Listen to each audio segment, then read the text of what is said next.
There's a lot of people who are publishing more premium newsletters, and they're coming out of the gate at $5 a month. And I got to say, that's a really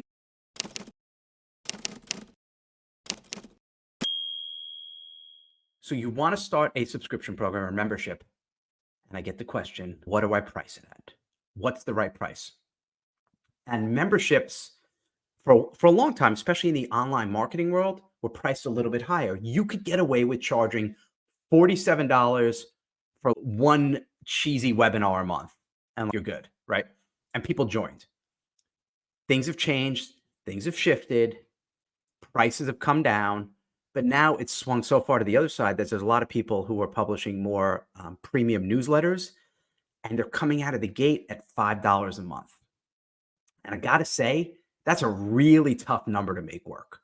So I actually received a message yesterday from someone, and he's running a newsletter and he's offering a premium membership, and it's for people in the metro area. It's actually for Black entrepreneurs, and it's awesome. And he was asking my advice, and I was helping him out. And he wants to come up with a low price. And I said, there's two questions you have to ask yourself. And I want you to, all of you watching this, to think long and hard about this. Number one is, what's your financial goal? Specifically with a recurring revenue program. So let's say you want to make whatever your numbers, and there's no judgment. Let's say your goal is $100,000 a month, right? If you charge $5 a month, we're not even talking about churn. We're just talking like top line revenue. $5 a month to get to 100,000. You need 20,000 paid members, which means if you take a step back for a second, and it's okay, if I convert 1% of my total email list to paid membership, you would need 2 million email subscribers. That's a lot. So start reverse engineering. Now, I'm not saying this is the only metric you should do and you should only base it on, this is what I want to do. It's not that.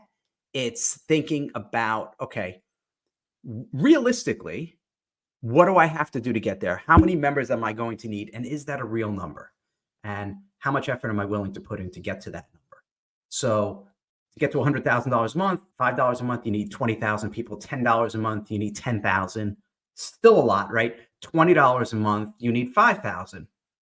Now we're getting a little bit more real, right? $30 a month, you need whatever that number is. Now we're getting out of my depth for math skills, but you can start to do the number. So that at least gives you a starting point of, are these numbers real, considering what my goal is? And again, I just picked $100,000. There's no right or wrong. You do the number that works for you. So start there, because you don't want to say $5 a month and like, oh my God, now I need 20,000 members. And the second thing, which is even more important, is after you get out of the clouds and you're out of dreamland, you're like, okay, now I got to actually do it. How are you going to acquire your customers and your members? Like, what's your traffic strategy? And if you say, Ryan, I want to do paid traffic. Okay. What are the conversion rates? Again, if we're looking at 1%, and how much is it going to cost you to get a lead? It might cost you $2.50 to get an email subscriber. So to get 100 free email subscribers, it's going to cost you $250.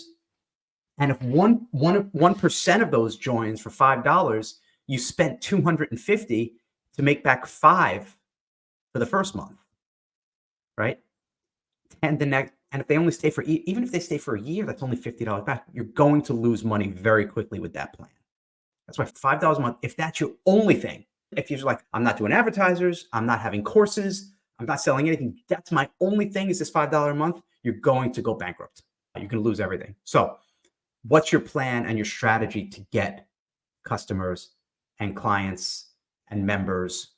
And if it's a paid traffic strategy, the numbers have to work. So you start with what's your goal, you start reverse engineering, you start looking at, okay, what's my traffic strategy? And now we start at least getting a moving target.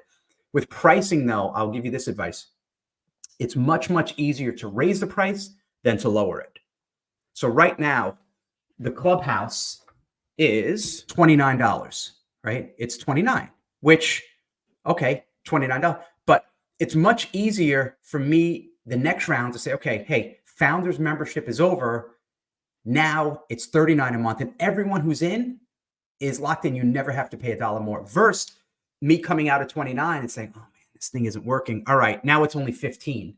And everyone who's in paying 29, like, what are you talking about? I'm paying 29. And then everyone's like, wait, that doesn't make sense. So it's better to start lower and then you could raise your price. Please grandfather people in.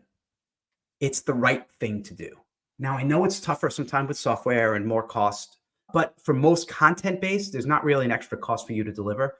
So do the right thing. I have one thing in our business. We have one line that, whether I had my supplement companies or the current company, Freedom, my whole staff, anyone, I always say, run it through one filter.